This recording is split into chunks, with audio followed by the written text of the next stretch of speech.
ঈদের নতুন জামা পরে ছবি তুলে সোশ্যাল মিডিয়া আপলোড করা কি জায়েজ? এতে কি রিয়া বা অহংকার হয়?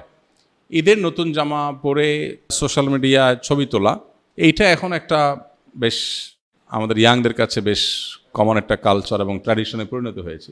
কেউ যদি এটা আনন্দের প্রকাশ হিসাবে করে তাহলে সেক্ষেত্রে এটা জায়েজ হতে পারে। তবে মেয়েরা তাদের পর্দার যে বিধিবিধান তারা যেরকম খেয়াল রাখতে হবে, ছেলেরা তাদের এটা খেয়াল রাখতে হবে। জামাই বউ একসাথে ঈদের জামা কাপড় পরে ছবি তুলে সোশ্যাল মিডিয়া দিয়ে দিলেন আর বললেন দোস্তরা ঈদ মুবারক। দোস্ত তো বানাচ্ছেন 5,000 ফেসবুকে। এখন এই যে ছবি দিলেন এটাতে রমজান জুড়ে যে আমল টামল করলেন এগুলো সব বরবাদ করার জন্য যথেষ্ট হয়ে যেতে পারে। সেরকম একটা কাজ করলেন, তো এটা তো না জায়েজ কাজ। আপনার স্ত্রীর ছবি আপনি সোশ্যাল মিডিয়ায় যখন দিবেন, বন্ধুরা নিচে লিখবেন নাইস। এ নাইসের মানে কি বুঝতেছেন আপনি? সে কি বুঝাইতে চাচ্ছে? একটু বিবেকটা খরচ করেন। একজন নারী খোলামেলাভাবে তাকে দেখে কেউ যদি বলে নাইস, এর মানে এই মহিলার সকল সৌন্দর্য পূর্ণরূপ